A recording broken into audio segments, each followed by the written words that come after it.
Gentlemen, it's time once again to discuss things.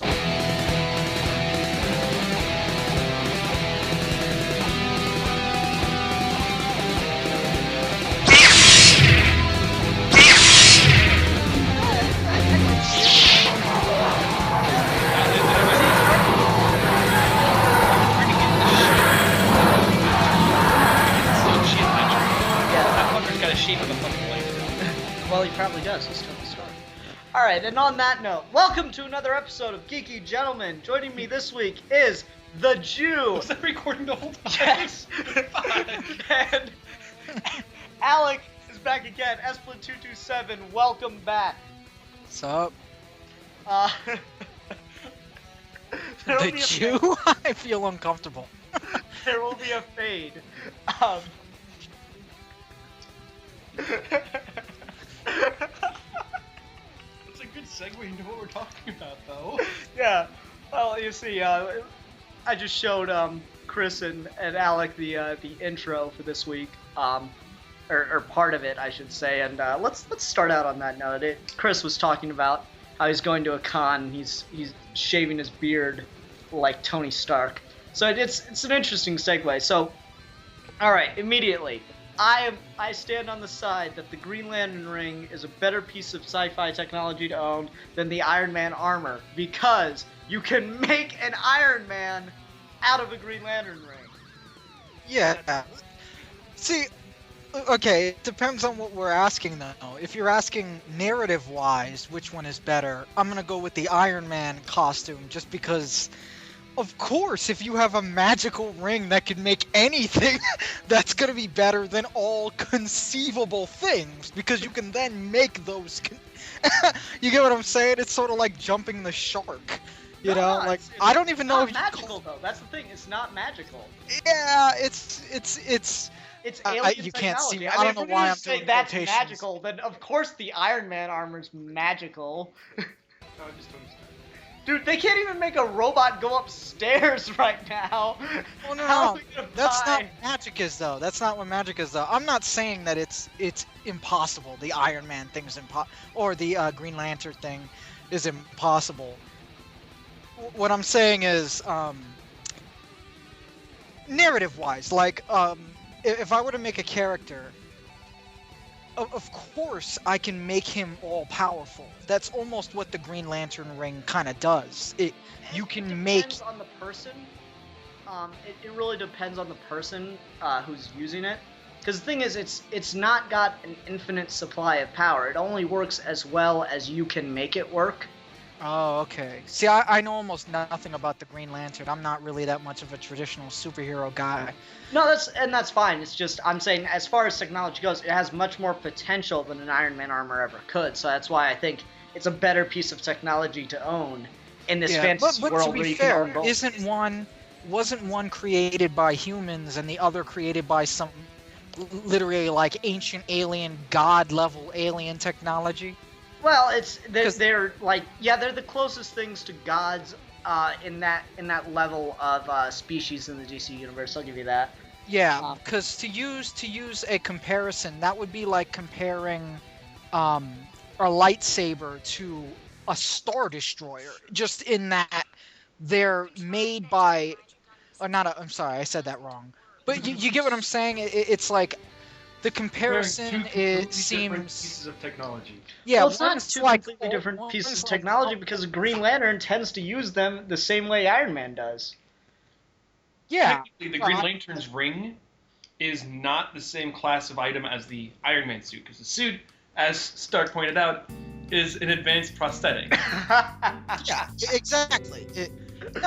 But seriously, it's what's called a powered exoskeleton. You know what I mean? There's a difference between that and like in the Third Tricks movie, what the humans use to fight against the robots in their little underground cesspool city, those big exoskeletons. Okay. Yeah, essentially, it's just I don't know why you're moving, because like I'm the only one that can see you. I'd have done it either way. But I that's sort of what the Iron Man suit is. It's an exoskeleton. because like I those. can't. How do I get rid of? I double clicked on Ian's screen to make it big, and now all I see is that damn program on your thing. How's that? Oh, better. Oh, no, we're on camera. Okay. I guess I'm just out of the loop then. I feel left out now. No, don't worry So about it. don't even cry, and you all nah. But yeah. So I mean, I don't know. I'm just like I'm not gonna say that. That's the thing is the Green Lantern ring is alien technology, whereas the Iron Man armor is human technology, and so it's obviously leaps and bounds ahead of anything. Like that's the thing is they're two completely different levels of nerd fantasy. You know? yeah. I mean, the only thing that made me pay attention to Iron Man, to be honest, was the Iron Man movie. Before that, I knew so little about Iron Man that because the old animation looked, in my opinion, the old way they used to draw it looked really... I thought it was a robot. I didn't know it was a dude in a suit. Like, I'm dead serious, because there was... Whereas the one in the movie, you know, it wasn't like Speedos and then like sort of Mega Man parts over that. Like, it was like the whole thing. It's just exactly what I would want an exoskeleton to look like in the movies. So, Alright, yeah, nice. I'm not even gonna Fine, it's front. just- I that's- knew that's the nothing thing is- about Iron Man, and because the Green Lantern movie sucked ass, that's why I don't Fuck know you, anything man. about. Fuck you, man. Fuck you. It's one of my. What? It's a You good thought movie. that movie was good? I like that movie. Damn it. I like that movie. Yeah, I like the Ghost Rider movie. Doesn't mean I don't hear people saying that movie's terrible. Well, that's because it is objectively bad. Green Lantern was. Name one thing Green Lantern did differently than Spider-Man, besides make less money. Are you Super well serious? guy, and you could tell. No, I mean story-wise. Well, that's. I don't think you want Spider-Man to had go a down bridge. that hole. dude. Spider-Man did have a bridge. Wait, and Green Lantern wait. had a son. Wait, I don't think you want to go down that rabbit hole, because if you do, you've just obliterated all American comic books. What does any of them do different from any of the other ones in any significant way? At least if we're talking about the Batman same. tortures people and Superman just talks to them. How's that? Ghost Rider Batman was a tortures motorcycle. people? Yeah. I What mean, would you call? No. What would you call hanging someone over the side of a building? By their ankle. Yeah, by their ankle and saying, "Talk. My arm's getting tired." oh, okay, yeah. Well, Superman, to be fair, is Superman's not a character I really like that much anyway, because again, he's a god. He's all powerful. Like in the Superman movie, he flew around the world and turned back time. I don't know about you, but to me that's game over. He's now God. Why is he ever worried about anything? Anytime He's not God. He's a anything goes- Jesus allegory. But getting back to technology. Okay. I was waiting for that. Yeah. Oh no, it's No, but here on the Sid Part Lantern- 2's channel we embrace the tangent. the floating head dude thing, his head floating horribly on the body, not explaining his friend who just suddenly comes out of nowhere and is like, oh yeah, that's my friend from the past. It's like, what? That just came out of nowhere. Who the hell is that? What are you talking about? Like, there's Thinking no that explanation. exactly. Wait, what Like, movie is he talking about? The dude with the big brain who, like, he's there, and then they explain, oh yeah, we were friends, and then something happened or something. Like, that dude just came out of nowhere. No. What movie are you talking about? Green Lantern. There's no. Oh, you mean God? What's his name? I can only remember the actor's name right now. Yeah, my For man. some Hector Hammond. Not the guy. He was totally in the earlier in the movie.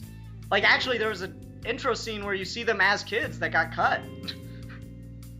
Yeah, well, it got cut. That's No, but like, I mean, like that's he like if they shows up in cut- the movie like 2-3 times before anything bad happens to him. What? Yeah. I didn't hear what you said. No, like he shows up in the movie 2-3 times before anything bad happens to him.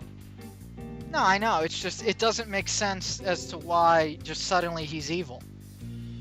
Oh, it's because the energy from Parallax infected him when he was doing the alien autopsy. Yeah, no, I believe you. I'm just saying it wasn't that. It wasn't a good movie. I enjoyed it. Anyway, let's get back to technology because we are on a time limit this Oh, episode. yeah. Sorry.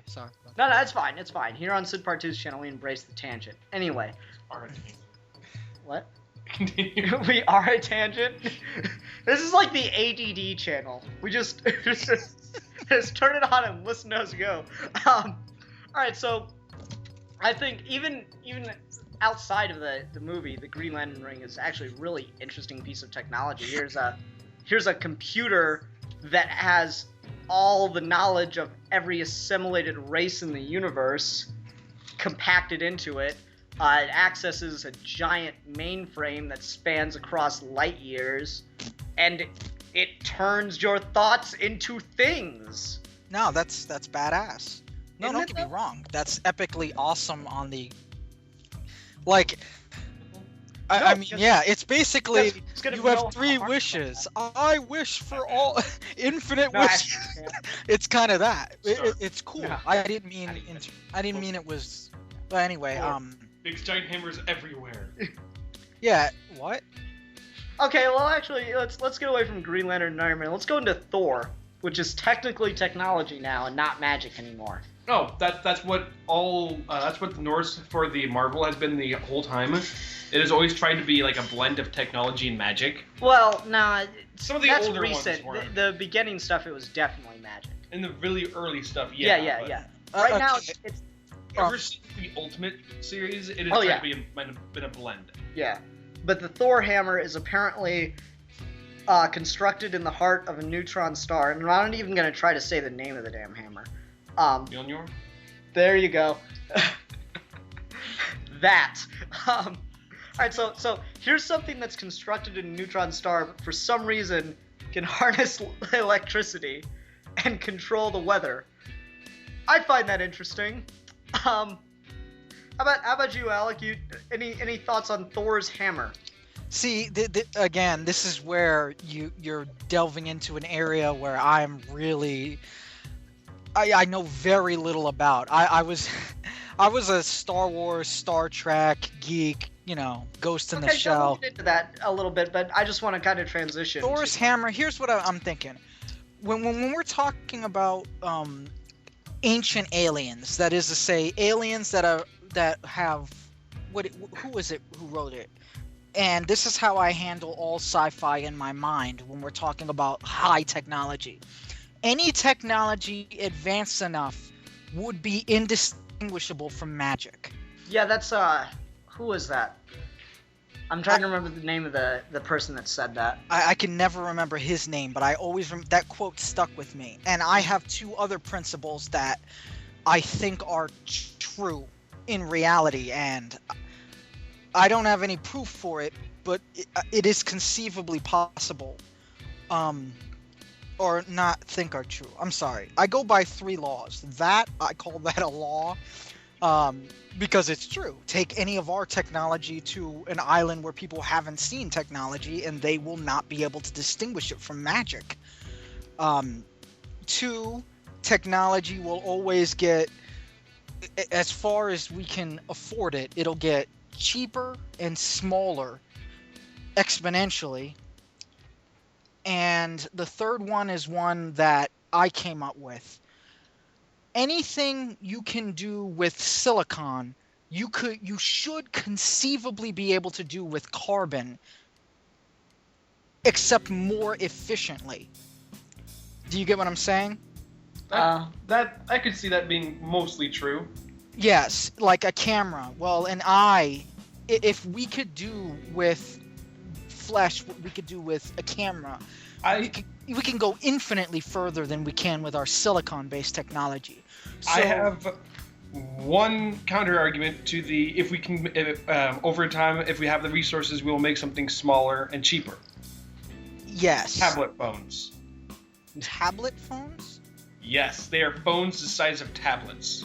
Oh, no, that's a little different though, because at that point it's no longer the same thing. There's something called a peak.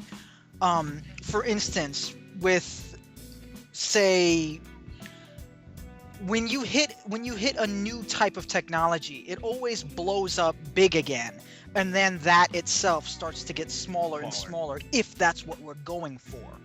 That is to say, if, for instance, we could probably make a Ford Mustang the size of a, Dalmatian, but we have no reason to do that. You know what I mean? At that point, it's no longer functioning as the thing we needed. They can make things smaller, but they keep in mind practicality. Yeah. Exactly. So obviously the solution is we need to shrink ourselves down to the size of ants. This cuts down on overpopulation of the planet. And food. And the use of our natural resources. Yeah, except we have to deal with the threat of giant ants wearing top hats. And no one wants that. And penguins. Okay, I don't Step on us. giant ants wearing top hats is only acceptable if they also have a monocle. Okay. And then why would you even fight against that? Clearly there's a superior race at that point. This seriously feels like a movie. Clearly the ants with the giant top hats and monocles are the superior race. There's more of them. Of course. Oh, there are more of them, and actually, In classier. yeah. Well, let's get back to technology, like instances of sci-fi technology. We were talking about Doctor Who last week, and Alec, you said you hadn't seen much Doctor Who, but I'm assuming you saw the sonic screwdriver, right? No. It's the little tiny thing he has that goes woo.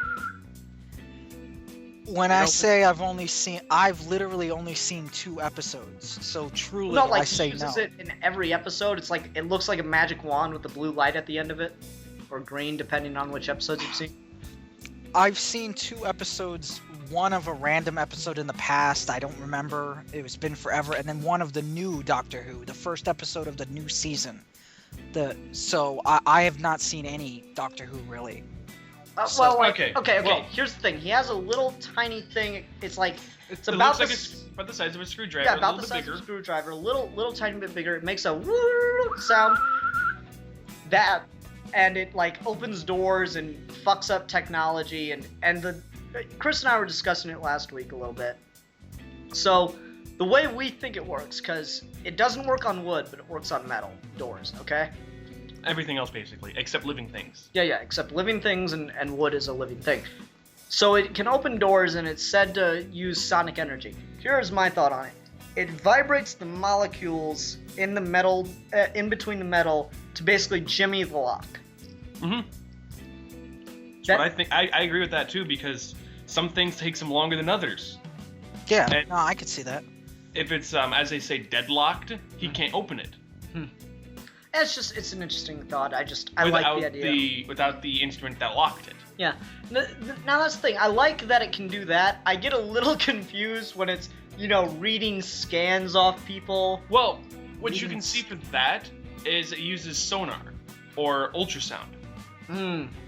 Wait, what do you mean by reading scans? Like he'll point use it at somebody, and he'll do a little, as it points at somebody, and he'll look at it, and it will tell him, like some sort of medical thing that they have wrong with them, or what a particular particular instrument is doing. Now, have they ever given any explanation for it? Because I'd like to throw out mine if they haven't. If they have, No, they haven't. Okay, nanomachines. It seems less likely, but it's They actually already used nanomachines in the Doctor Who universe in a completely different way. Yeah. So. Actually, one of the episodes where he uses his sonic screwdriver to examine somebody had nanomachines. Yeah. They were used to repair the bodies. Yeah. It was an interesting thing. So the way I like Chris's idea that it's kind of ultrasound. Like it's a computer reading an ultrasound scan at a ridiculously fast rate. Like, we have computers that read, like, flash memory, and you can point a camera at something and you can understand what you're looking at with the camera. It's like all of that, except it only uses sound. Yeah. And if it's only processing sound, that's the only thing it processes, it can be stand to reason that it is really good at it. Okay. Yeah. See, you're saying sound, but sound is just a word we use to describe a certain set of frequencies that our ears have been attuned to listen to. Right. There's really no difference between It can hear sound and any other type of vibrations. That's just how we're defining it. Ultrasound, if it can make vibrations, if it can make vibrations in wavelength so much that it can jimmy a lock, I'm pretty sure it can most what's the word I'm thinking of? Most likely. There really isn't that significant a difference between sound waves and any other type of waves. It's just hard for. So I can definitely see what you're saying. You don't have to restrict it as much when it comes to waves because. Yeah. I just use sound because it's the most it's one that people usually associate with how it would work. Yes. Using vibrations, like people don't think of radio waves as vibrations, or X-rays as vibrations, but it can still work with those too, and has actually worked with X-rays. Yeah, that's what I was thinking. He hooked it up to an X-ray machine to amplify its power, and then thusly burned out his screwdriver. Yeah.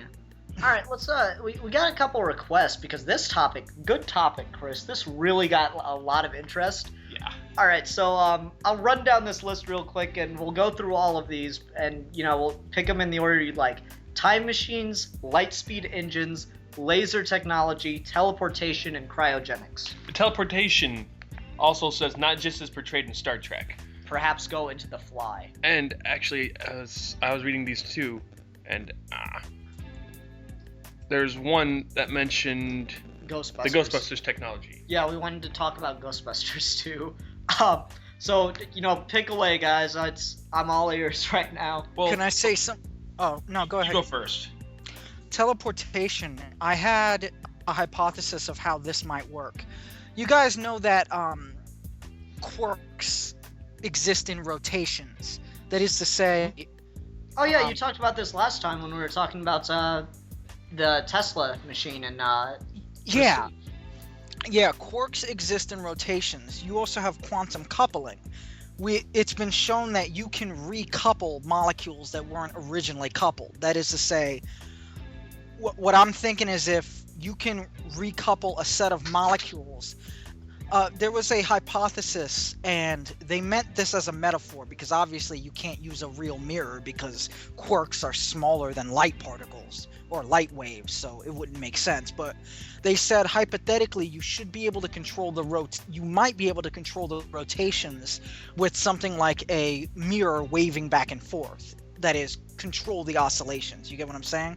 Yeah, interesting. Right, so would that be how because it seems in Star Trek, like that seems like the clone, like we talked about that with the Prestige, where it was that kind of clone, using the word clone loosely, based teleportation technology. Well, I was thinking a way of using that same technology, but avoiding the clone problem, because one of the rotations is nothingness, virtual particles. That's one of the rotations of each quark. That is, at some point every quark pops out of existence.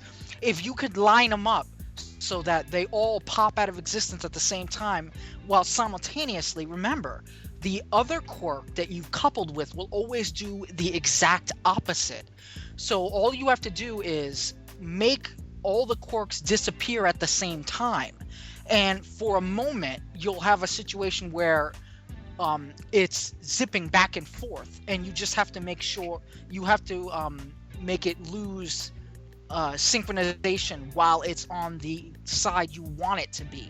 So you literally will have popped it out of existence, and then so basically you sync them up so they're doing the opposite. Make all the quarks sync up, have their rotations syncing up identically, syncing up in synchronization. Yeah. Then when it pops out, when it pops out on one side, it'll pop in automatically. It has to. Quantum coupling always does the opposite. Then you let it go out of sequence, and it should not pop back on the other side. So that should be able to, if these, you get what I'm saying? You could still use the we get you. I get what thing. you're saying exactly. Actually, I'm not sure if Ian does. No, I get it. It's an interesting idea. I don't read a lot of quantum physics, but he's explaining it at such a base level that it's not exactly hard to grasp for if you had Explaining it at the level that I understand. Yeah, exactly. I am not a quantum physicist. The What? Seriously? Dude, Yeah, I know it's surprising that my I- unemployed you guys- ass is not a quantum physicist, but you know. Yeah, but I think I about noticed- Star Trek is it you doesn't noticed, seem... yeah, you noticed. I noticed you mentioned Star Trek's teleportation, Yeah. where they make a clone of whoever's teleporting. No, actually, I don't think Star Trek No, works. they don't. That is exactly how it works. No, see, I've seen Star an Trek- episode that describes it and shows a problem with it. Well, no. Here's the thing: is the way Star Trek makes it appear, since like it's happening in the moment for a lot of people. The way Star Trek makes it appear is that it's a shrunk down version of light speed travel, because Star Trek talks about how space is moving in that universe and how they're going in between the movements of space, basically crunching their area, right? The thing about Are you talking Next Generation? I'm Yeah, talking what that's- I've seen of Star Trek, which is mostly the Yeah, it's inconsistent. I should throw that out right there. Well, no, I'm Star just Trek saying has two something different right now. I'm inconsistent. spitballing right now. The Spitball. thing is, it seems like a shrunk down, like a smaller scale version of lightspeed travel for that universe. Yeah. Well, what I was saying in your defense was that Star Trek themselves are not consistent. They actually give two different explanations that Right, are and- mutually exclusive. The That- Next that was a- Generation is generally where a lot of inconsistencies come from. Mm. Although, it was actually the Next Generation where one of the explanations to how their teleportation actually works came from. Because Riker tried to, he teleported from one platform to another. And what it is the platforms, the receiving platform would make a copy. Mm. Like, it would copy the original. And originally, the original would be destroyed. Yeah. You know, that's the most acceptable form of teleportation there is to date. Yeah. You'd have to destroy the original making a copy. But in that particular episode, the original wasn't destroyed, so they had two Rikers walking around. Yeah. And they're trying to figure out which is the copy, which is the original, what are we supposed to do? Interesting. Now, the guy that left the comment asking about teleportation and all these other ones, he said, not just Star Trek, mentioned The Fly. Who here has seen the 1986 film of The Fly? I've seen all of them, all of the flies. Okay. There's 3, I believe, right? Yeah, I I'm talking about the Jeff Goldblum one. Yeah, that was an Or, excellent one. as I prefer to call it, Brendel-Fly, the movie. Okay, so in that one, he gets in a machine, and then the other, he gets in pod A, and pod B is across the room. And in this version of The Fly, he gets in the teleportation machine, and he emerges from pod B, and he's perfectly fine. And then, some time passes, and he begins to feel stronger, and then some more time passes, and he realizes that he's mutating, and he doesn't understand why. And it's explained to him that the computer, instead of, teleporting him and the Fly as separate entities, combined their DNA while reassembling them. Like, it actually physically moved the atoms. It didn't make a copy. Yeah. It physically moved them from It spot A to spot B. turned them from physical things into data, and then back into physical things. Yeah. That's how Star Trek was. From what I understood from Star Trek, and I only want to say this because this is the only consistent thing I've gotten from Star Trek. I don't want to take it away from The Fly. What Star Trek seems to have been saying is that your energy, that is to say, the thing your brain is producing, is actually sent in that beam, like he said, and that the particles themselves are converted to data and sent as well. Because they showed a episode where Geordie LaForge was transported, and he was conscious during the transportation. That is to say, he wasn't unconscious. His mind was sent. He didn't see himself being sent, but it wasn't like it was it was a continuous conscious shift. He never lost consciousness. Okay. He felt himself being sent. So that's the only reason I don't think Star Trek is destroying the original. Well, I the think original that was an body. error in that episode. I don't think that was supposed to happen. Yeah. Well, no, it's just that's the thing is it's so weird with Star Trek because there's so much of it. We almost have to go through series by series. You'd have to be able to find any sort of actual true consistency. Yeah. And even then, you'd still we'd find have to some. go through series by series and talk about the teleportation in this series and the teleportation in Yeah. that series. Now that being said, thank you William Shatner for inventing the cell phone and the tablet computer. So should we also thank Picard for the hands-free? Yes. Okay. No, it's just that's the thing. William Shatner took credit for the cell phone. Did he? Yeah, He should because also they take- used them in Star Trek. So Is he also taking credit for making a toupee look ridiculous? yes, Why did As he? long as he's being completely you're not wrong. one to talk. You're gonna need Hey, one in a couple years. I'm not trying to wear one, so you shut up. Why would William Shatner think he? That's. Well, no, it's because like he was joking. Yeah. Oh, But okay. the thing is, he was like, well, in Star Trek we were using them, and because Star Trek was so popular, it put the idea of a mobile phone in a lot of people's heads. So Oh, they were no, gonna actually make a mobile phone. I only got confused because that actually seems like something Shatner would do. He can be egotistical at times. So Ah. I actually What, thought. William Shatner? You mean the one who made an entire, or who went through an entire series just saying his character's name when he was playing himself? And boning alien chicks, which are actually just women in costumes and paint. I'd do it. Anyway, Yeah. Back on teleportation in The Fly. and fly. So like the thing was, he was the computer, and I like the line Jeff Goldblum had because that's really stuck with me. Computers are dumb; they only know what you tell them to know.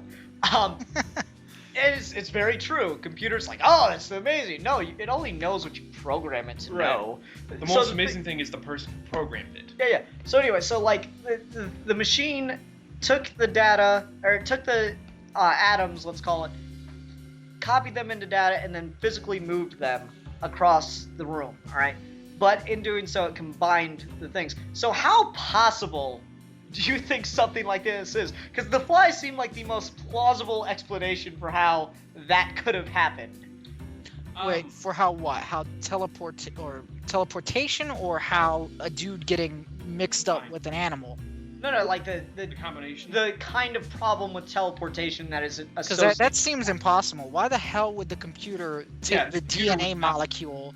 I was gonna say, Like, because it no could. matter how stupid the computer is, it would recognize those two entities as separate entities. Well, no, it didn't combine them. It took the data and it just said, oh, well, these are similar. Because that's the thing is your DNA, you share so much DNA with every Yeah. animal on the planet. But- It is ridiculous. But why would it start at the DNA molecule? Like, that's just our natural assumption. It could have started at any level. It could have. Why No, would no, it stop no, at DNA? no, see, Why like, would it no, not no. break down to quarks? No, it took the quarks. The quarks are the same. You know, quarks, atoms, all that's the building blocks of the universe. Right. Everything's made out of that. So Right. it combined those in the correct order. And then it was like, well, DNA, well, this is similar, and this is similar, and this is similar, and this is similar. We got some left But over. I'll just when throw you have- that in. Yeah, but If it's moving something from one spot to another, it has a confined space where each of the X and Y axes and each of the pods can be correlated to the other. Mhm. So it would just literally pick it up from this is at this spot, this is at this spot, this is at this spot, and then move it over. That's something I hadn't thought of. Otherwise, why would it combine the food in his stomach with his DNA? yeah, that's what I was thinking. Like, was he naked? I can't remember. He was naked, Yeah, right? very, very naked Jeff Goldblum. Oh yeah, that's right. That's right. I remember. With the balloon hanging in full view, or No, there's like some dry ice fog. Because Yeah. apparently when it teleported him, it teleported some dry ice with him. Because he gets out and there's like all this like smoke everywhere. Yeah. It's very science fiction. so the blooms weren't out in view. No, there was no garden display. We of saw the- neither the golds nor the blooms. I always found that interesting because like it seems like, you know, when you think teleportation, The Fly, from like the original, is so stuck in people's heads Yeah. of like this horrifying result that could happen from teleportation. You really gotta respect horror writers because they know how to take the dreams of the many and the great and the scientifically inclined And and make just them- ruin them. Yes, exactly. Yeah. Oh my God. If I have to argue with one more, I want to be diplomatic about it.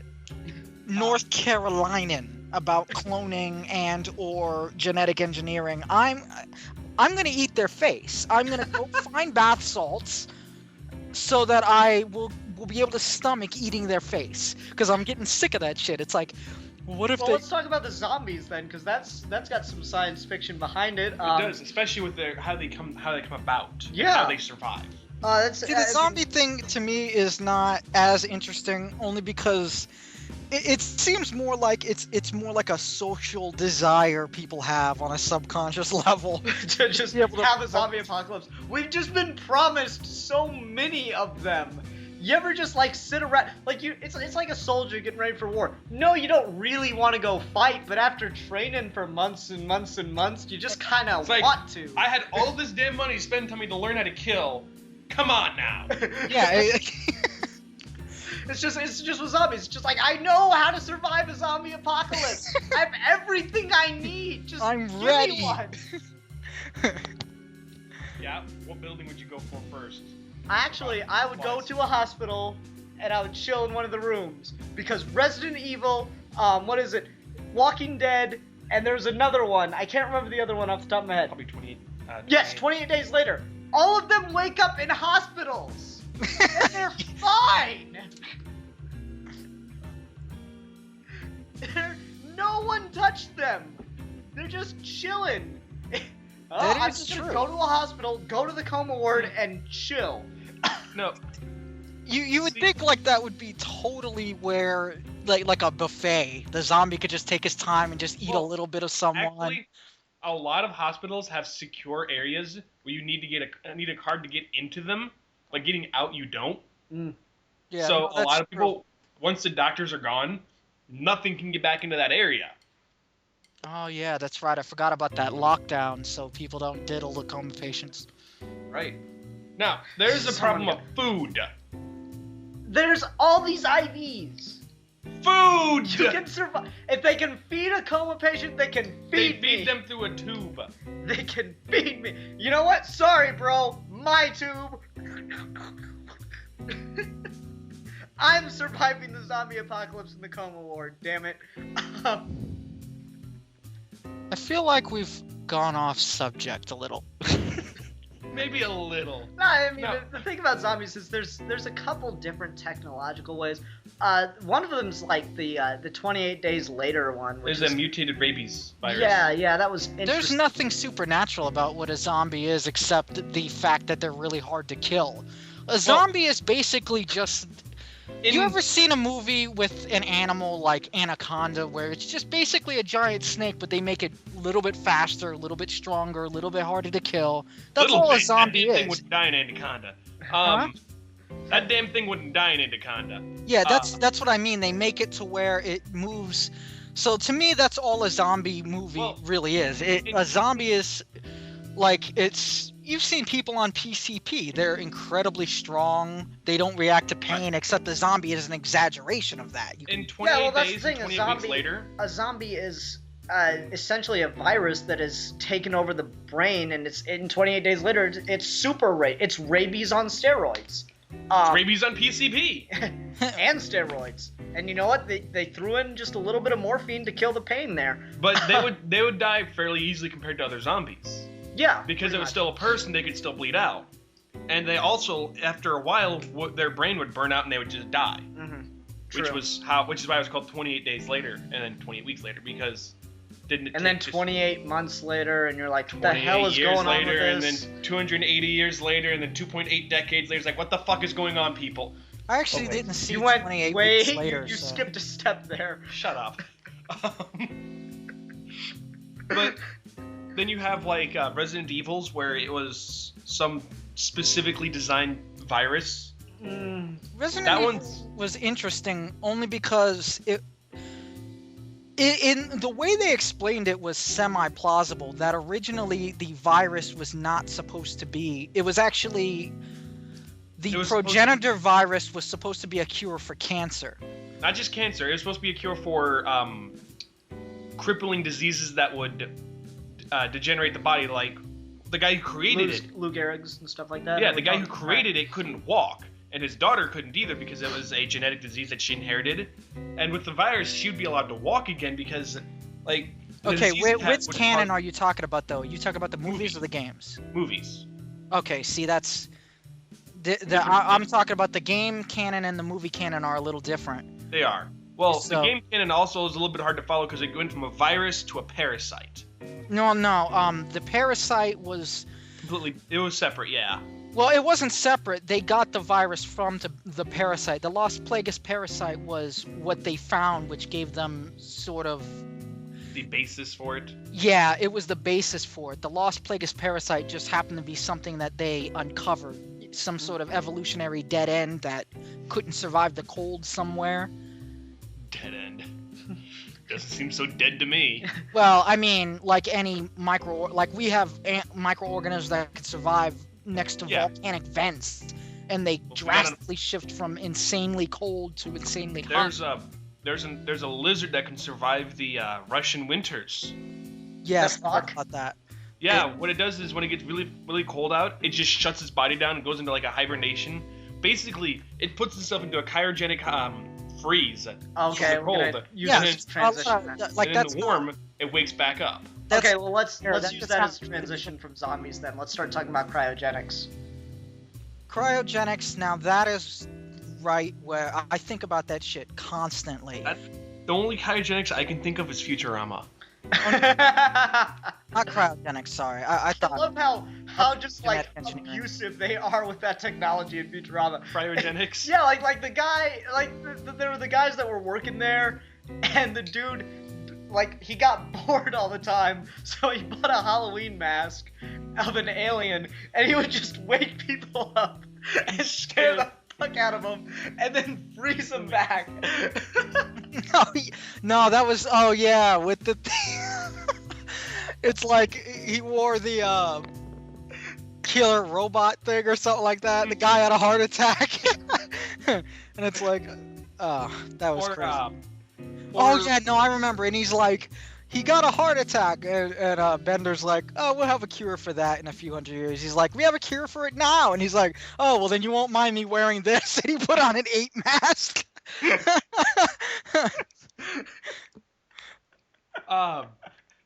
I just remember in Futurama there was one movie I think it was where like Fry was frozen in the same building like 3 or 4 times at the same time. Oh yeah, it's like poor people. He got sent back in time where he saw himself frozen, ignored it, came back later and froze himself in the same room. Yeah, a week of just a little bit earlier. Yeah, it was great. I love Futurama. I just love how abusive they are with the technology in Futurama. All of it. Yeah, it's such an American, it's a true American sci-fi. Because it really that's is. how people act in this country with this amazing technology. Is they just abuse it. Payphones? I don't need to lug this cell phone around anymore. Throws it away. That's what it's gonna turn into. We're gonna start putting payphones back, and people like generations were like, payphones? What are those? Phones and booths on the street? I don't need this cell phone anymore. No, actually, see, the thing is, they're trying to convert payphones because, like, New York City has just, thousands of them. Yeah. So they're trying to convert them into Wi-Fi hotspots. Mm-hmm. Which that is actually makes sense. Actually, they almost every bank of phone booths in New York, one of them has been converted into a Wi-Fi hotspot. Yeah, that's the idea. It's like they're trying to. It's not everyone. They're working on. It's like section by section. Yeah, but I'm saying like they're going through and they're turning just one of the payphones into a Wi-Fi transmitter. Absolutely genius. And then absolutely, they charge you for it. Still, great use of technology. Yeah, great. That's recycling. Lines. That's recycling. That's the same lines. Exactly. Anyway, no, it's just okay. So back to cryogenics though. The other really popular cryogenics thing is Mr. Freeze from Batman. Totally forgot about him. Yeah, it's like that is that's yeah. What, you don't like Mr. Freeze? I'm not talking about Arnold. See, again, this is where the comic book thing comes in. The only experience I have with Mr. Freeze is Arnold Schwarzenegger. The whole George Schumacher tragedy. The Iceman. He's the snow. Yes. That whole Joel Schumacher travesty. Why didn't he have that line? That's what I want to know. Like, you know how much better a movie that would have been if Arnold Schwarzenegger just played himself playing Mr. Freeze? That would have been great. What do you mean? He wasn't doing that? What? You mean that's not what he was doing? No, Arnold Schwarzenegger was playing Mr. Freeze is the thing. It should have just been Arnold Schwarzenegger being like, okay guys, you know why everyone's coming to this movie.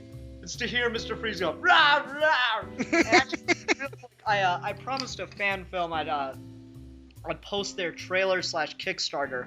So I'm gonna just send us to a quick break right now and post that.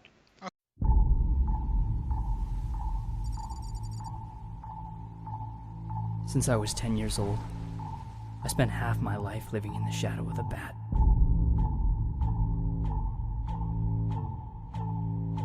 I was the boy wonder, but I grew up and left Gotham behind.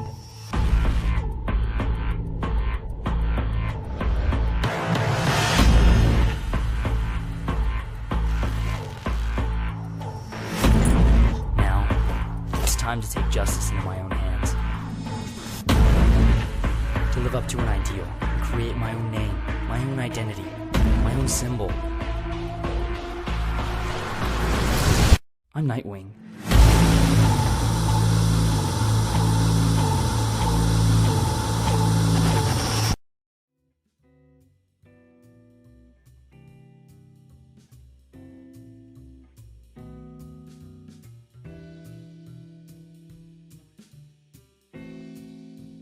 All right, and we're back. Anyway, so cryogenics, interesting bit of technology. It's got really one use is people don't want to die, so. Well, no. There's Cryogenics can be used to transport you. That is to say, you need to get someplace it's going to take a long time. Right, technically travel to the future. Okay. Then this gives us a long way. This brings us to a fork in the road then. So we got cryogenics for essentially space travel, like it was used in Avatar. And in Also population control. space. What I imagine with cryogenics is this. How do I say this? We have a problem with population, but people don't want to stop screwing. So perhaps people could, because remember, to them, it's only going to be a moment. It seems crazy to us. It's like, can you lay in this cooler for a few hundred years till we have more resources? But see, this is where I start to get into territory that people don't like me, because reproductive rights to me is a little bit insane sometimes. Like, you can't even suggest that maybe we put restriction on how many kids people have without people losing their shit and saying, you're a Nazi. It's like, well, we're gonna die. It's like, You're eating all the food! yeah, we're gonna die. It's like, I'm not doing that for shits and giggles. We're gonna die. You really can't put a restriction on how many kids somebody has, because how are you going to stop them? No. No, what the problem is, we have something called, I call it, the worshipping of parenthood. For instance, if you have a situation where, you have two parents, one's responsible and one is abusive, but one's the blood relative, then there's not even a question. For some reason, DNA automatically, I don't understand why DNA matters. To me, we're past that point as a species. Well, now that it's the holiday season, I might as well bring up this point. I still have no idea why people who have absolutely nothing in common feel the need to get together and fight 2-3 times a year just because they happen to share some DNA. Yeah, well, I think that's more tradition. I think... It's because we have this natural affinity for blood sport. Well, like, just real quick, the thing I was saying is, because we're like right on the verge of it, we could either talk about cryogenics in terms for light speed travel, or for star Faster. travel as an alternative to light speed. Or faster than light speed. Yeah, faster than light speed. Or we can talk about cryogenics and how it relates to solving diseases. So basically, genetic engineering comes into it.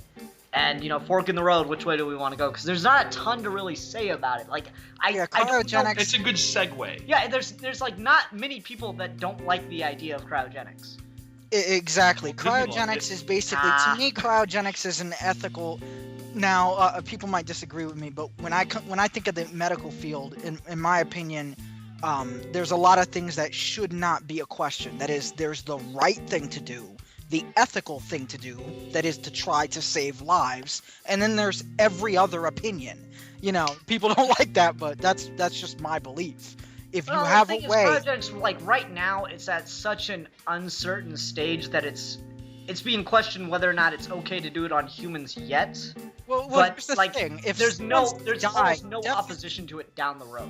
Well, like here's people are Another saying, thing is, hold on, just the thing I'm trying to get out is Alright. there's no one that's really against it once it's a perfected art. right. But there's a lot of people that don't want it to be enacted right now because it's not fully developed yet. yeah, because there's still so many issues. It's like the fly in the transporter.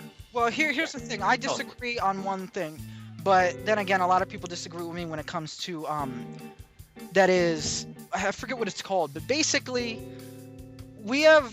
How do I say this? It comes down with the right to die. People are squeamish about certain things. For me, we have way too many regulations when it comes to. If there's a new medicine out there and I want to try it, and my alternative is death, I don't understand the arguments against it. It's like, we better not let him do that or he might die. Wait. You know, like, what might happen other than I might die anyway? Like, let's say Yeah. I'm dying and I want to cryogenically freeze myself. To me, to tell anyone what they can do with their body in that situation is not just wrong, it is grossly unethical. If I have- you want to do that, how? I have so many tangents that can go off of that I'm not going to go. Yeah, But because we it's- gotta start. All right, hold on. Before we talk about genetic engineering or Faster than light travel. fast and light travel, because those are the other two we have to get to. We have to hit lightsabers. There's no way this conversation is ending without lightsabers. But someone asked, and I gotta get in would be there. a very short conversation. Yeah, but I gotta get in there. Ghostbusters and their tech. Let's talk just about the proton pack, which, as I understand it, is a backpack-sized particle accelerator. That's Yeah, that's what I understand it to be. that's What, exactly how I understand it. see, Awesome. Ghostbusters is confusing only because they're always careful not to delve too far into the religious realm. But Yeah. what is a ghost? Why does the proton pack do anything to the ghost? That is, what is a ghosts are made out ghost? of negative particles, they say, and the proton pack is essentially creating a band that can Yes, can yeah, capture that's right. negative particles. I forgot Like, about the, that. the proton pack doesn't have a charge necessarily, so when it hits a negative thing, it gets an opposite charge to them to trap it. Yeah, and that's interesting. And that, like the other one is the ghost trap, which is essentially a little tiny door to another dimension. Pocket dimension, actually. Yeah, interesting. Because they can let them back out. Well, yeah. I mean that's actually, I'd say that's almost hard science.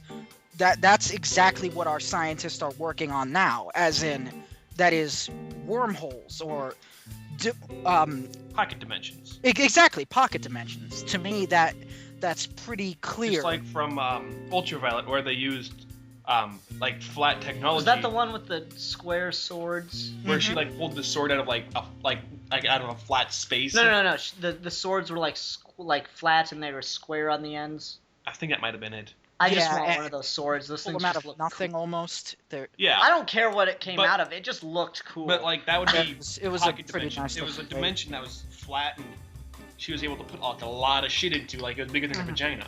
yeah. And yeah. bigger. Wait, say that again. What? What? I didn't say anything. I just said it was bigger than her pockets. Oh. Right. Sure. Anyway, the thing about that is the Ghostbusters thing. It's interesting somebody asked about that, because I never even really thought about their technology. The moment you add sort of the ghost thing into it, I wasn't. You'd think it's supernatural, not science fiction. Yeah, Yeah. but in a sense, it is science fiction because they don't It's- seem to be.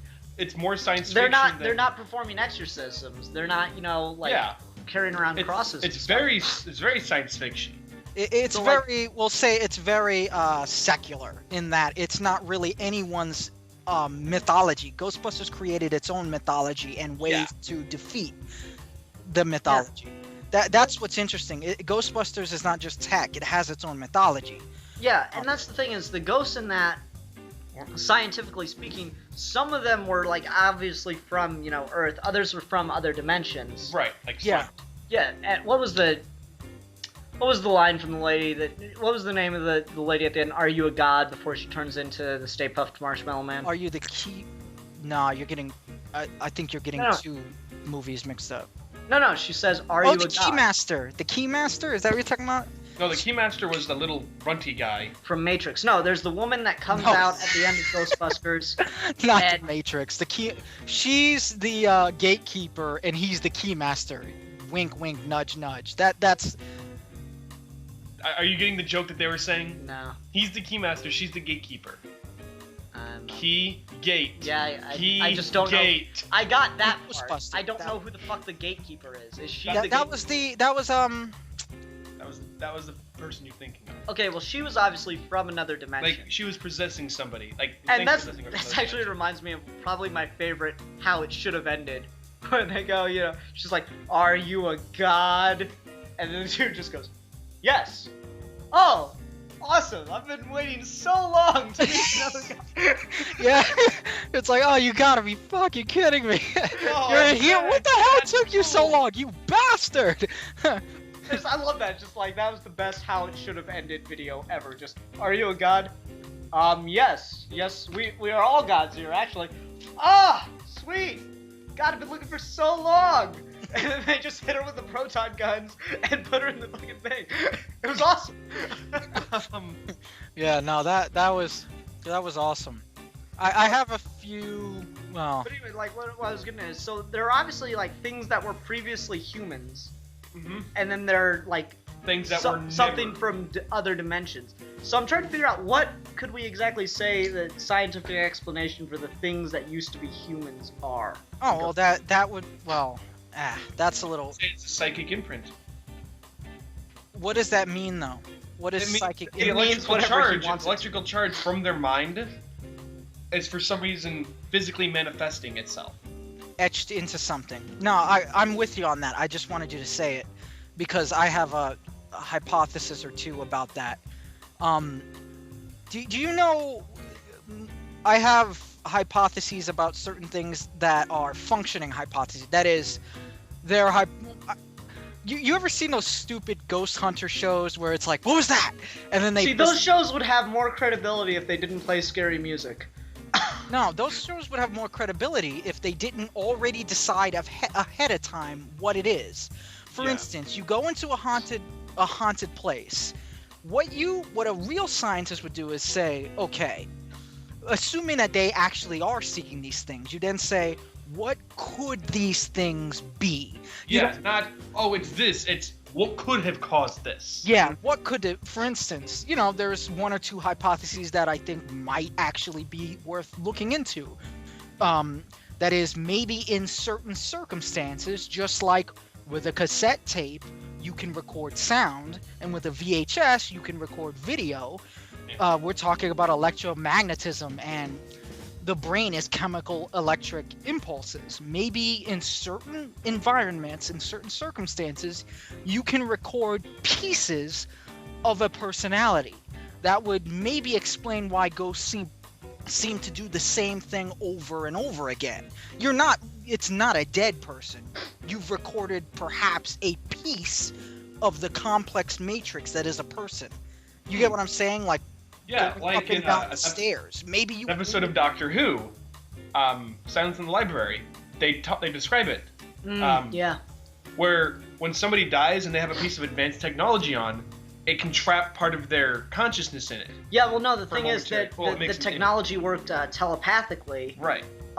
It telepathically, instead of a voice comm, it transmitted your thoughts to someone else so that they could talk to you, and you didn't have to be physically talking, In right? case you were unable to. Yeah. So the thing is, the odd thing about the machines is they called it ghosting in, where if you died but you were hooked up to that piece of tech, you could actually be still on. You'd still be conscious for a couple minutes until the charge died. And like people could have conversations with you, and you started repeating the same words over and over again. And that's when they knew that your consciousness was gone. It was just the technology repeating the last thing it got. Mm-hmm. Which So is sound interesting. creepy. But, that's sort of That sounds sort of like what you were talking about right there. Yeah, no, exactly. That's exactly what I was talking about. Except I'm proposing that I think Alex maybe might it's start watching Doctor Who. maybe it's possible. That is to say, now what do you do once you've decided that something might be possible? You need to come up with circumstances that would discredit it. For instance, what if I had another hypothesis, and this to me seems a lot more likely. What if here's something that should be the case.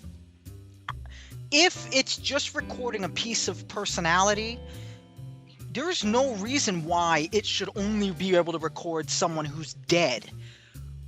It's quite possible that people are seeing what they might be projecting onto this environment. Like they got this on their equipment because they wanted to get that. Exactly. So here's a way you could maybe test this if I had the resources.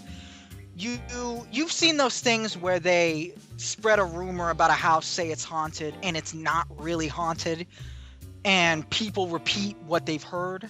And then people go there and they see, the woman that hanged herself or whatever. Yeah. Here's a way to actually test that, to see if you could actually record something into the environment. Come up with a fake set of circumstances in a place that's already said to have been haunted. You send a group in there. You can do this many times with a specific story, a specific set of beliefs about what happened in that place. Now you take a control group that doesn't know anything about the fake hauntings that you just made up. Whatever the original story of the building is, you come up with a completely new one, completely unrelated. Now, if the new one gets recorded into the environment, and you were able to isolate those people to where they could not have heard anything about that, then what that would mean is that the first people projected what they thought they should be seeing onto the environment. That's the implications of that would mean that people are forgetting that if that hypothesis were true, you could imagine you pick up a book and the author didn't just write content. He's actually able to put context. You pick up the book and feel what the author meant you to feel. Mm-hmm. You know what I'm saying? Practical application from what people understand to be ghost. Remember this, when it comes to things like religion and stuff, when we're trying to figure something out, the moment we remove our preconceived notions, what we find out about that thing is always infinitely more interesting and infinitely more useful. If we approach ghosts like that, if there is something to that, if things are being recorded onto the environment, the applications, the practical applications are mind-boggling. Mm-hmm. All right. We're gonna spend a little bit too much time on ghosts, but very interesting topic. So there's Ghostbusters. You're welcome, Blue Dragon 5. We don't Ghostbusters. They have the proton pack. They have the ghost trap. They got a couple other bits and the doodads. Ecto-mobile thing. It's just a car. Ecto 1. So I don't really. That's the most I could say about it. I had to come up with my theory of what ghosts. I wish I could have said more. Whoever it is that said that, but who is it that asked for that? Blue Dragon 5. He's our biggest fan. I wish I could have said more, but there's not much more to say that I know of. Yeah, Ghostbusters. I mean, they're cool, but they don't. They leave their science very ambiguous, quote unquote science, very ambiguous. Probably for a on reason. purpose. Yeah, they're science fantasy. They're not hard science fiction. They're either science fantasy, which is still a type of science fiction, or soft science fiction at best. Mm-hmm. But it's not really. Let's get into Chris is about 15 minutes left. Let's get into light speed travel. Or faster than light. Yeah, or faster than light travel. Okay, so this is done big time in just about any sci-fi universe where they need to jump across planets. Futurama, the Warhammer universe, the 40K universe, Star Wars, Star Trek. All space things. Space. I know Anything no in space thing that doesn't do that. Okay, see, the ones that I see that seem somewhat possible are the people that are using wormholes. Stargate, for example. What is it? What's the name is out here and I need it in here. I know I'm miming things. What are some other ones that use wormholes a lot? Star Wars uses hyperspace. Doctor Who which- doesn't use wormholes, but he's like traveling in time. He travels through the vortex. Is what it's Yeah, called, yeah, the time like vortex. the time vortex. So he's traveling through time, and when you think about the universe as rotating, that actually kind of works. Well, 'Cause the we're- universe is not rotating. That's No, shown not to be the case. Yeah, the universe is static. But what it is no, I mean, the it's not. thing- It's expanding, but it's not rotating. Yeah, the things within it are rotating, so they're constantly going over the same thing. So the idea is, in the time vortex, the way I conceive of it at least, he's more or less stationary, and it's moving the entire universe around him through time, like speeding it up, so that he lands in the location that he wants to land. Well, See, that couldn't work though. the way he's described it is in Blink, you know, time isn't a straight wobbly, line. It's a big rubbly, ball of wibbly wobbly, timey wimey stuff. but what that would mean is time, like when he looks when you look at time, we see cause effect, or cause and effect. We see action reaction. When he looks at it, he sees action and 500 different reactions, depending on how time plays out. And he just travels through those until that, and also his spaceship can move through space. It has done it. Yeah, it does, just but hates the it. thing, no, that's the thing, it says, for a spaceship, it doesn't do much flying. It almost broke down trying to keep up with a car on the damn highway. Hey, 70 miles an hour is a fast speed to try to fly a phone box at, okay? But Lame. At least the DeLorean got to 88. I mean, that's just pathetic. actually, the original DeLoreans could not reach 88 miles per hour. But they had the doors that opened up ways. Those cars made out of actually stainless steel. Yeah, I know. They were freaking heavy. Yeah. No, because Doc says that the dude was in what was his name? What was the bully's name in Back to the Future movies? Brett, Buff. Not Buff. Biff. Biff. Yeah. Biff. Biff was driving the 1950s car, and Marty was like, "Just drop the DeLorean on him." And he goes, "He's in a 1950s Chevrolet. He'll rip right through us." Because they're in DeLorean. But the DeLorean, Yeah. like stainless steel, not solid. No, I'm pretty sure they were fiberglass. No, they were not. Oh, okay. They were either The DeLorean was heavy. aluminum. They were aluminum and steel is what it was. Okay, yeah. All right. But Anyway, you'd think it'd be heavier with that flux capacitor. well, no, it's just a blender, man.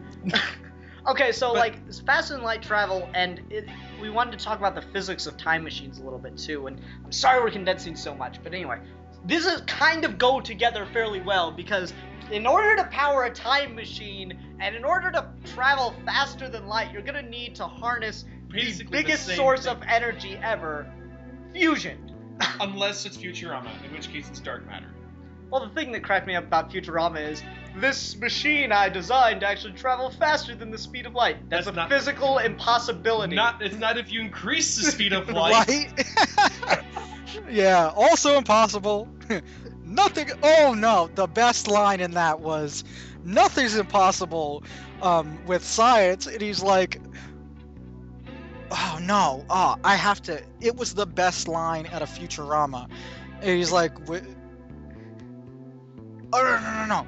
That's right." He's like, "Nothing's impossible. That's what science is all about." And he's like, "No, that's what magical fairies are all about."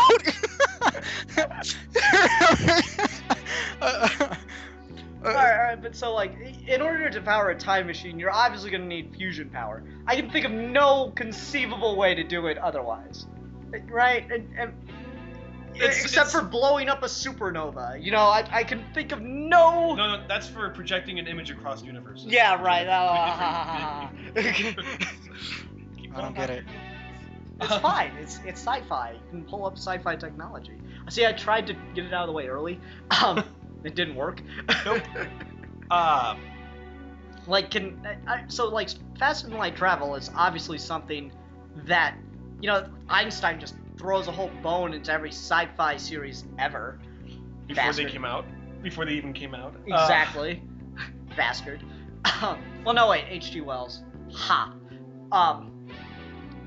Though, to be fair, he didn't do star travel, he just did time travel. Yeah. And Well- it was cool. He had the classiest thing ever. Just forward, backward, forward. But didn't backward. one of them not work? What, the time machine? Yeah. Like, didn't something eventually break in it and he couldn't go backwards? No. Hmm. Well, yes, if you talk about the new movie, which I do like. Okay. But So what do you think? Do you think you can change time, or do you think? I lean more towards the whole membrane theory that if you tried to well, the change thing is, time, we already well, you talked. do Like, it- Alec, I wish I could have gotten you for this video, but we did an entire video on the ethics of time travel. I'm like the whole can you change history? I'm just gonna try and back away from that because it's too Doctor Who there. You got 7 minutes left. There's like you can quit your Yeah. job if you'd like. Nope, not doing that. Too much money. Oh, Need the money. lightsaber, what I understand it to be, is a field that lets energy out, doesn't let energy in. It bends around and in.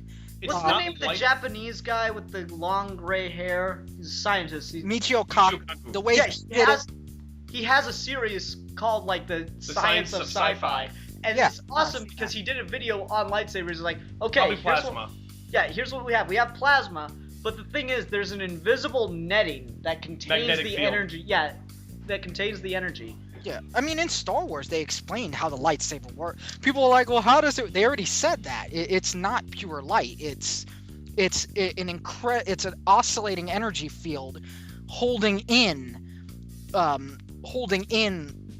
forget what the inside is, like something like plasma or something. But for instance, some Jedi, depending on what their aperture is like, if they touch water, their lightsaber will short out. Some of them, if they touch water, it electrocutes the shit out of them. And some of them, like Kit Fisto, have it to where they can actually fight underwater with it. That is, the field is so stable that it doesn't short out. That's the thing is the lightsaber controlled by use of the? No, wait, no. No. Because didn't Boba Fett use it once? Yes. Also, and Han. General Grievous. Oh, yeah, General Grievous too. Well, he was starting to learn the Force, wasn't he? I feel No, Grievous no, was he was starting... not using the Force at all. General Grievous was not force sensitive. No, I feel like he was starting... Like, he wasn't... Like, he No, was he no wasn't- Yoda or anything. He wasn't Force sensitive. That means he couldn't feel the Force at all. Like Really? Are Han you sure? Solo. Well, Han Solo can't feel the Force. He's not Force sensitive. yeah, Han Solo's not force, but understand that there are a lot of people who are on the edge. That is, if they studied for, say, 20 years, they could start to feel a little bit of it. In it's fact, like, most characters in Star Wars are that. That is to say, little by little, very slowly, maybe 20 to 40 years, they can long after start they to die. feel a little bit. Interesting. You- All right, you so gotta- like the thing was, I like that idea. Is it's somewhat possible if you just get the energy to do it with the lightsaber. There's also the fact that plasma is extraordinarily hot. You'd have to use cold plasma. Nah. Well, again, the field is... Wait, could you use cold plasma and still be able to slice through Yes, doors? Okay. because the matter.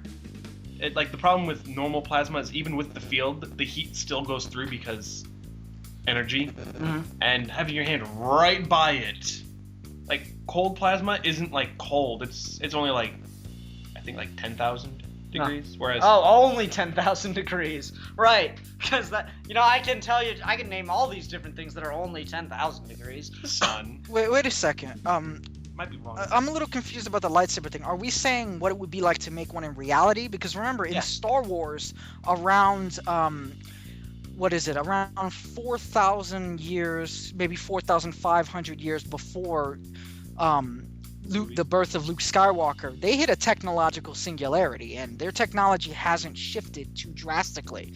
So they're so advanced that That's the thing. What happened during the reign of the Empire that just started making things go to hell as far as technology?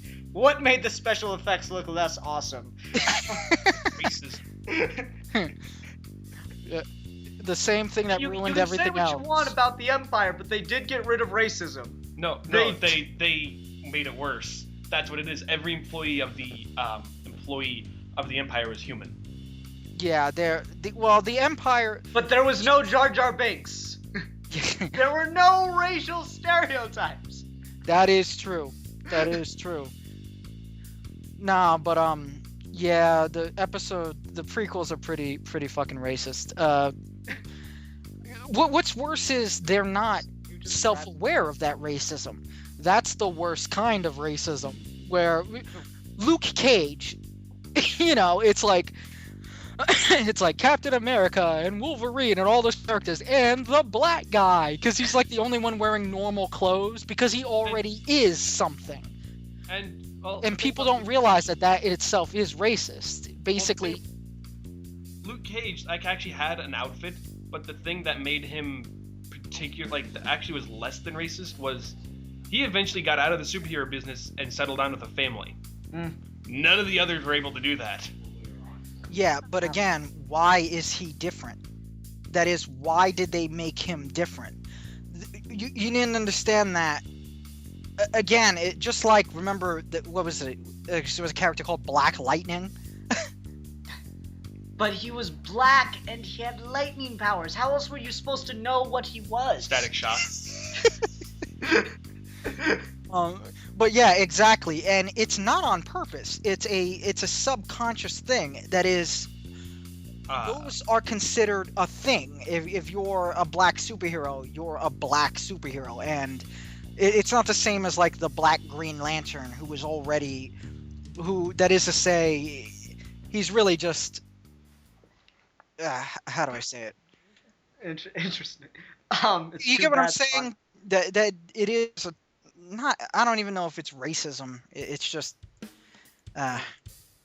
Chris has to run out the door, so Alec and I are going to keep talking a little bit here. So see you, Chris.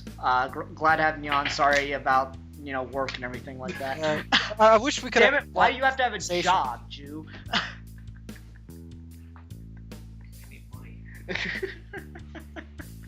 But what about the stashes of gold?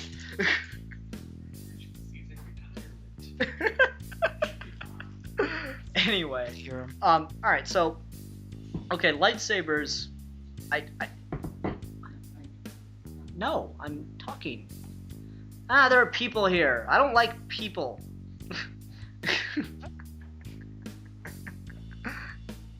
Anyway. The thing I like about lightsabers is that they're just the biggest nerd. Everyone wants a laser sword. Yeah. Yeah, no, the lightsaber is an interesting weapon because it is literally normally I don't go all Freudian on people, but how is it not I forget who said it, but it was like, I think it was Kreia in KOTOR 2. She mentioned that for a male, a lightsaber seems to be like an extension of himself, and they were sort of hinting that it's like the ultimate phallic symbol. So it just makes you feel powerful or something like that.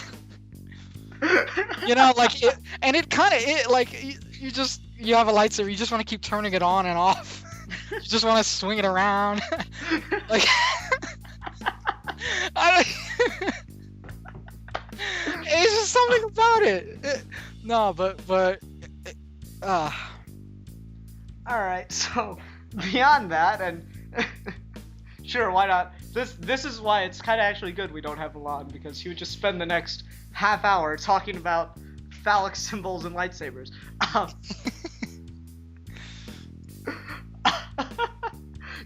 Interesting side note. So everyone, Alec is. I met Alec through Milan because Alec is definitely Milan's friend, and he and I are becoming good associates. It's great to do videos with you, Alec. Yeah, it is really fun. Here's the thing. I find it interesting that Alec and Milan have never done a video together, even on this show. Holy crap, is that true? Have you guys done a video? Oh shit, we haven't. Isn't that weird? That doesn't feel like it's possible.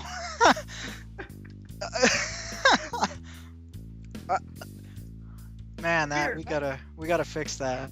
I found that interesting because like he meant to come on for the episode when we did Magic, but he just couldn't make it because his computer died, and he was gonna be here tonight. And like obviously, but his he had to go somewhere for family stuff, and so at the last minute, Jew was already coming. But at the last minute, I was like, okay, well, who could do the show? Who's on Skype right now? Oh, Alec. That'll work. And then I was thinking about that while I was editing that thing, and I was like, huh. I just got lucky, I guess. I don't know. Anyway. Alright, so lightsabers, time travel. We talked a lot about the paradoxes and the ethics of time travel video, which I'm really considering doing a part 2 to that because there's so much untouched. But time travel is the problem with time travel in narrative is that you cannot do a happy time travel story. Like, time travel has to go wrong. Because, like, you can't have time travel and then have a separate story where something goes wrong. Because then you could always just use the time travel to fix it. In Doctor Who, they do a pretty good job of covering that. The thing is, he can never cross his own... Or, not never. He doesn't cross his own time stream because he knows that can really, really mess with stuff. So that's the thing. Like, they did the classic, you know, could you go back and stop your father from dying kind of episode. They did that. And horrible things began to happen. So that explains why they don't go back and save these people that they, you know, that died kind of thing. Yeah. So that's they do a pretty good job of that. I've watched all of the new stuff of Doctor Who now except for the latest season. Alright, so time travel, light speed travel, we kind of hopped over that. Well, light speed travel, the only thing I was going to say, we should probably skip that one because is there really much more we can say about light speed travel? I mean, it's already, like, what can we say that quantum physicists are not seriously looking into doing right now? Like, there's almost nothing that isn't already either being worked on or... You know what I mean? It's like, how do I say it? Every single sci-fi show that has you go into another planet, I know like 3. We were trying to think of the ones that do. Can you mention one that doesn't? Where the story takes place on another planet and there's no time, or it's faster than light travel? Well, Avatar did that. Yeah, with the Avatar was cryogenic cryo thing. sleep. Yeah.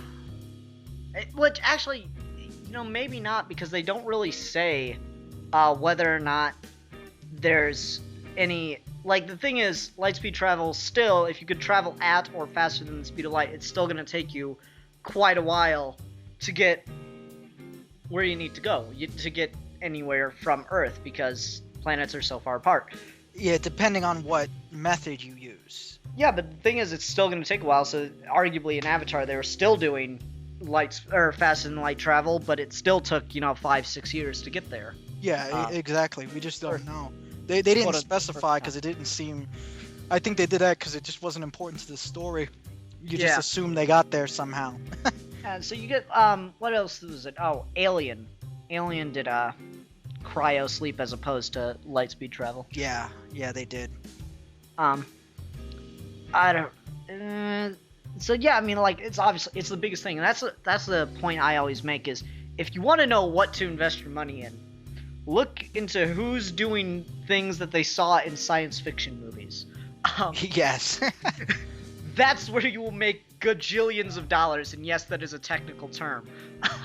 A Googleplex. You'll make a Googleplex. No, you will make gajillions. You will make gajillions. It is objective. You can make a gajillion dollars, I promise.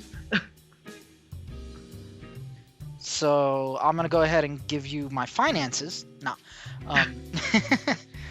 No, but And all I need is your credit card number, social security number, and driver's license. Yeah. Also, I need you to sign this contract in blood. So, do you think... Do you accept the concept of the singularity? Technological singularity, not black holes.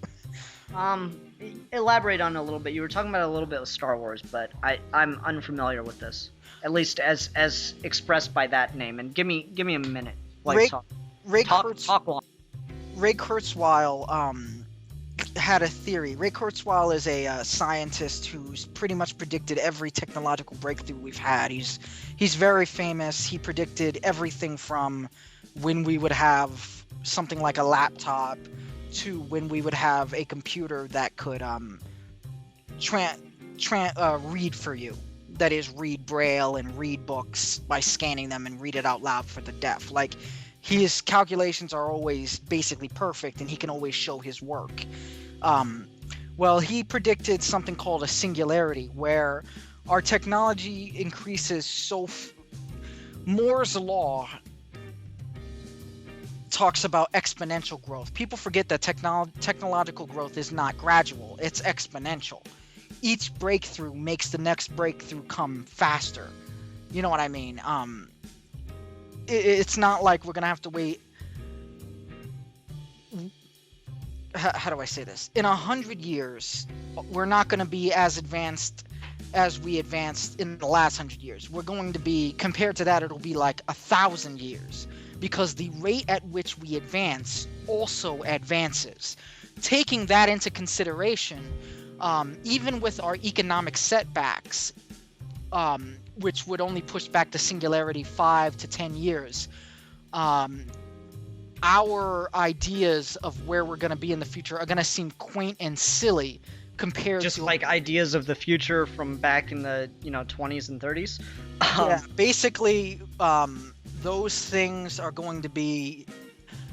Our technology is going to advance so fast that he thinks will be, in terms of the ability to do things like nanomachines, that is, will have no disease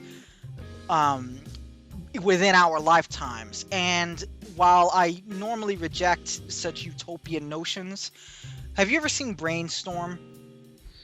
I don't think so. Well, basically, we are having breakthroughs in science every month that used to take a year. And those breakthroughs that used to take a year used to only happen every 10 years.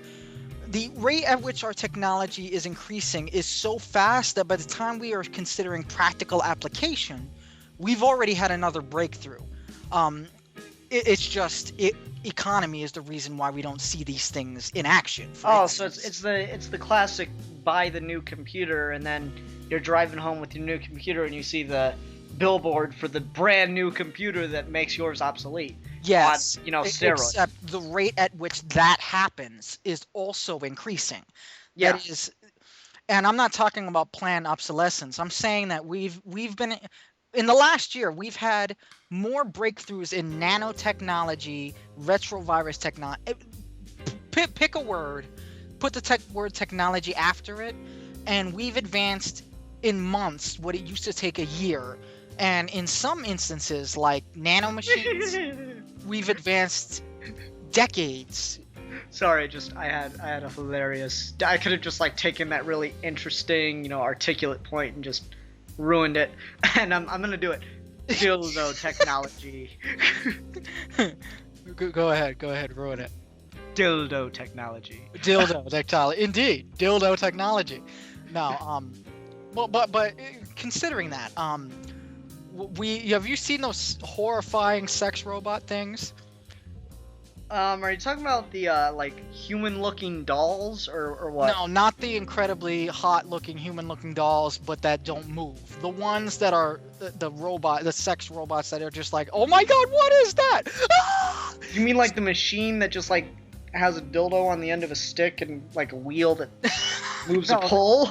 Not that I swear I wasn't watching earlier today at all. I things that are supposed to look like women, but they really just look pretty terrifying. But anyway, what was I saying? Do you accept that? See, you need to watch Ray Kurzweil's documentary, or the documentary about Ray Kurzweil's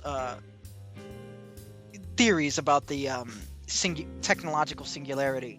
Because while I instinctively reject it, because it again seems utopian, I'm within just the 2 years after I had seen it, the breakthroughs we've had have been astonishing if you actually pay attention to the scientific community, the actual medical breakthroughs and such. Mm-hmm. It's quite possible that what we think might happen in 100 years might actually happen within 25. Mm-hmm. We're gonna have to rethink how we think of technology. So the idea that technology is moving at such a fast rate that eventually we'll reach a point where we can no longer develop any new technology whatsoever, and it just starts to, it's like an apex predator. It keeps evolving to outcompete its prey, and then it just gets so ahead of its prey that it just stops. It has no more need to evolve. It just flatlines.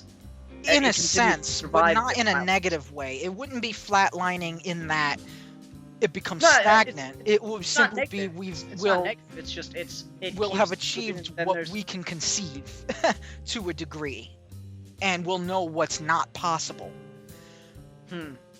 And I don't know. I'm conflicted. I disagree with it, because the thing about people, as often as they disappoint me, and as often as I just tend to wonder about how nice it must be living in desolate, population holes where there's absolutely no one there for hundreds of miles, as much as I tend to envy people that had to drive 7 miles to see their nearest neighbor sometimes, I do believe that people have this kind of boundless ambition, and they just refuse to let the world tell them no. It's like, no, people are stubborn, if nothing else. Like, to take something positive and totally make it negative, people are some stubborn sons of bitches. And if they want something, they will damned well get it. If they want a ring that can materialize the things of which they are thinking, they will do it. Well, that's what I'm trying to say. We will have that, or not like a Green Lantern ring, but that idea will seem quaint. Like, look at some of the Star Wars technology that seems Star Trek technology that seemed pointless in a way. Like when we look at the communicators from Star Trek, they actually look kind of ridiculous now, don't they? The sort of like, they have the big knobs. Yeah. It's like, why do they have a separate data pad for this and that? Well, no, it's just it's. But at the same time, Star Trek opened leaps and bounds of imagination. Yeah, that's what I'm the saying. thing. Samsung, Star Trek episodes of Star Trek, and a few clips from 2001: A Space Odyssey were used in Samsung's lawsuit with Apple. Apple is suing Samsung for stealing their ideas of tablet technology. Apple are assholes with that. Their technology patent holds us all back. Hold on. Let me get into the case a little bit, because some people might not be familiar. Okay. Apple is currently suing Samsung and winning, sadly, for patent violation on their technology. And the thing is, their patents are so vague. It's like a square piece of or a rectangular device with rounded edges, and Samsung infringed on their patent with that. All right. The thing is, Samsung played clips from Star Trek and from 2001: A Space Odyssey, showing that tablet technology was not something Steve Jobs dreamed up. Yeah, exactly. Exactly. Apple it has. Yeah, but that's the thing, is you look at how, like, the huge freak out and the big numbers that iPads and just tablets in general are doing, and everything that went on with cell phones just a couple years ago, and it's kind of teetering off now, but it's still, it's here and there. But 10 years ago, cell phones were just, this kind of cell phone, and this one can do this thing, and this one can make calls all over the world, and rah, rah, rah, rah, rah, look at my cell phone. And then it just kind of teetered off, and that's happening now with tablets. But look at what Star Trek did. It was just this throwaway piece of technology. It was just a cool-looking gadget that they could have to make it look more futuristic. And then when it actually happened, look how people reacted. No, exactly. But that's what I'm saying. You remember... Okay. Oh, you're 22. Okay, I remember when computers, they would brag about how many colors they could have on screen. And they maxed out at 32. The reason they maxed out is not because we can never achieve anything past that. It's because the human eye can't really tell the difference between, say, 64 colors and anything beyond that. And the difference between 32-bit and 64-bit is so minute that the eye cannot tell. So that hit what we might call a singularity. It hit the point where even if we wanted to advance it further, we can't come up with a situation in where that would serve any purpose until, say, the human eye becomes more efficient. That's what a singularity is. Ray Kurzweil was suggesting that we might be hitting that when it comes to almost every other type of technology within our lifetime. I mean, let me put it this way. That would be nice, but I don't buy it. Yeah, I have trouble with that too. It's just I would love for there to be, because the thing is, we need technology for so many things. That's what separates humans from animals. Not that we're not animals. It's the one thing that makes us unique. Yeah. Really. Well, it's not the one. Basically, we are also animals. We are, Yeah, I mean, we're we are. 5 things that we can easily identify. Yeah. We're alive, self-replicating molecules that have inheritance. We're biological, carbon-based animals, and then we're people. Yeah, no, the point I'm making is to go to Aristotle, man is a rational animal. That's the thing. Animals do not have reason. They work purely on instinct. Man works sentient is the word you're looking for. What? They're not sentient. Yeah. No, I could use sentient, but I chose not to. Okay. But the thing is, the reason that humans evolved to where we are now is because some guy decided, instead of running away from that orange thing, he was going to go grab it or sit next to it because it was a cold night and it was warm. That's the thing is... Yeah, but what you're talking about is cultural evolution. What ended up happening was we, little by little, shifted from Darwinian to cultural evolution until, again, we hit a singularity. That is what a singularity is. Darwinian evolution with human beings hit a singularity. You notice human beings aren't changing much because we no longer have pressures pushing us in either way. We're getting taller. We're starting to lose skin color. What is it? We're starting to lose variations of skin and hair color. I think it's redheads are going to be a thing of the past. That's not. I mean, I guess you can consider that Darwinian evolution. Well, it's an evolutionary. It's not a useful thing. I mean, I can't imagine a situation where having red hair is going to protect you from a predator. Well, hold up. Melanin is just basically about taking in more or less nutrients. If you take in too much, that is to say, if you have too little melanin, then you don't take in as much, the darker skin is to block out, to keep your skin from being damaged. Well, I'm not talking about just skin color. I'm talking about, alright, thing is, red hair is a gene. It's a recessive gene. It's a gene that mutated X number of years ago, and that happened to... That person happened to get laid and have more children with red hair, and they had more children with red hair, and suddenly we have gingers without souls. And which I didn't get to make this joke last week, but I'm gonna make it now. So the thing that bugs me about Doctor Who is I can accept, some of the crazy out there sci-fi things, but I feel you gotta have some basis in reality. And the thing about Doctor Who is he has that thing where if he's about to die, he'll regenerate into a new body. And that's their excuse for changing actors. But every time in the new series that he goes into a new body, he always wants to be a ginger. Now, come on. You expect me to buy that? You gotta have some basis in reality. Yeah, well... Yeah.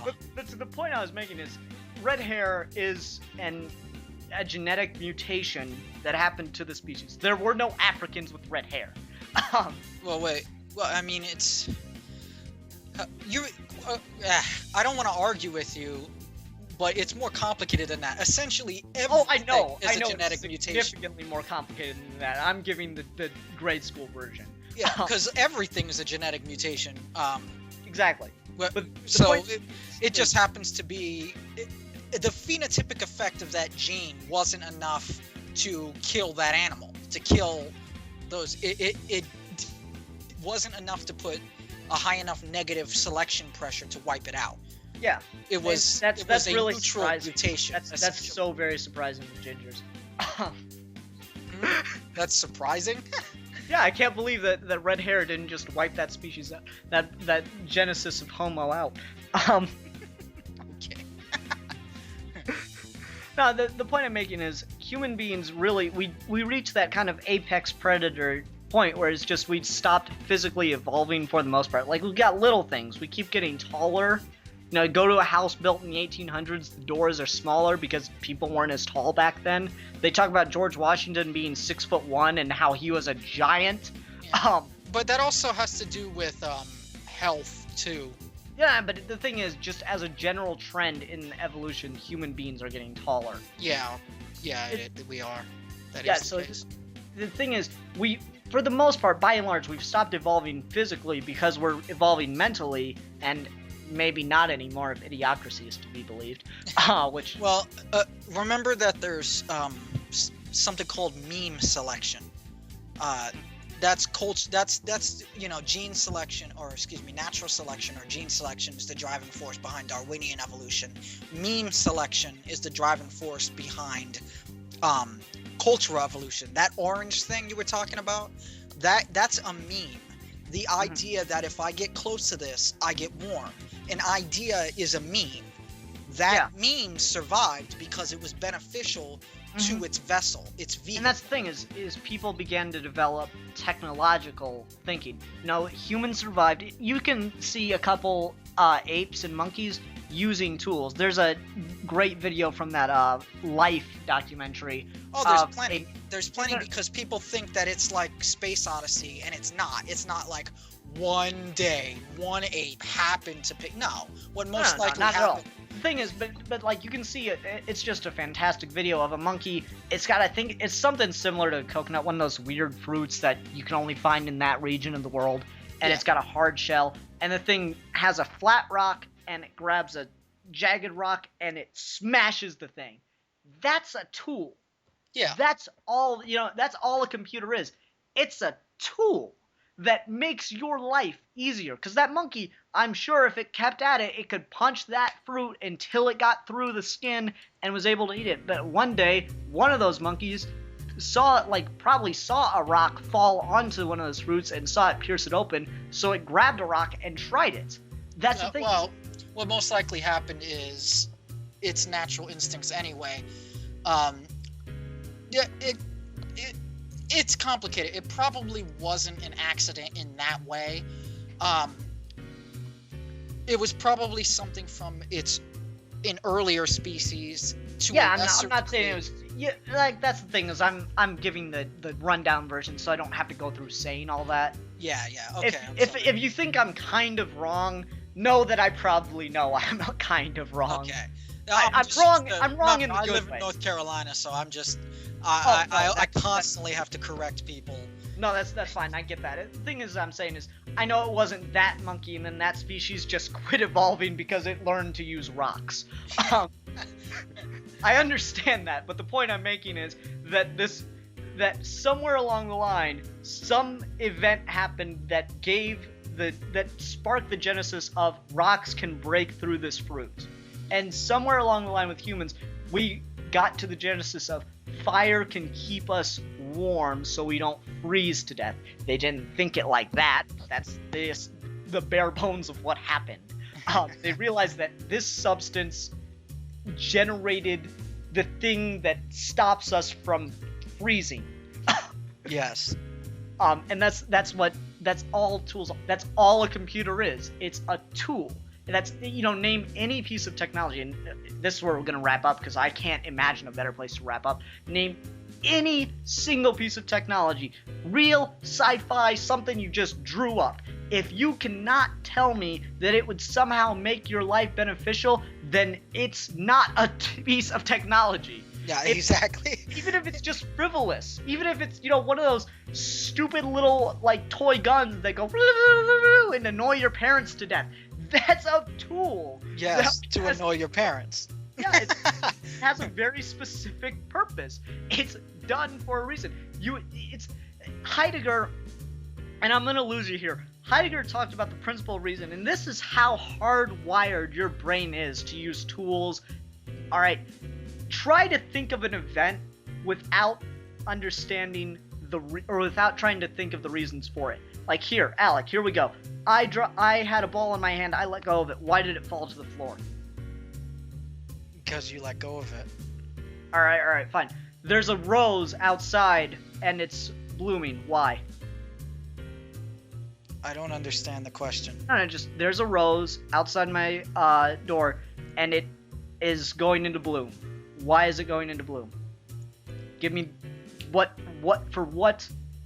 is making that rose go into bloom? Oh, I see what you're saying. I get your point. It won't work on me because I'm mentally ill in that regard, but I get what you're saying. No, like that's the thing is you gotta kind of follow me down the cherry trail. All right, so Yeah. the No, thing I is, mean, I was trying to connect it to a poem here. All right, so like the thing is, everyone that understands biology to some extent, well, generated the reason in their head. Well, because it was introduced to sunlight and Yes, water, and that sunlight, helped it water. grow, and this led to this biological process. Thing is, you are so hardwired to think in that way. Yeah. You're like what is it? How old are we? 150,000 years of human evolution has led up to you doing that. That is your thing. You think for reasons of why X happens. Yes, That's yeah. all you do. You can never, ever, ever get back to the point at which you were an animal and you saw a rose blooming and you didn't think anything of it. Yeah, no, exactly. Okay, I see what you're saying. Yeah, no. That never happened. And I don't know why postmodernism exists, because that's what they want to happen. Yeah, they want you. It's just like, what do you mean? It just happens. It's like, no, it doesn't. I hate that. You that's call it the problem. postmodernism. I call it hippie bullshit. Well, no, here's the biggest postmodernist. Like, I guarantee you, since a lot of people don't know what postmodernism is, I guarantee you know what postmodernism is. You ready? Here we go. Why did the chicken cross the road? To get to the other side. Exactly. You need a reason. You can't just let the chicken cross the road. Yeah. You need to think of a reason. And then when you have one, it's not satisfactory enough. And that's why it's a joke. Yes.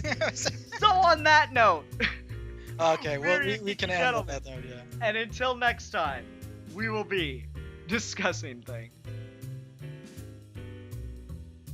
I know I just left off on that awesome, like, amazing point that I can't even really describe right now. But the thing is, I forgot to say, next week we're going to be talking about a fan film. We're going to be reviewing a fan film, or fan series, if you will, called There Will Be Brawl. So tune in for that. Milan should be back, and Alec, you said you were joining us? Oh, I'd love to. Alright, cool. So we're going to be discussing There Will Be Brawl. Oh, question.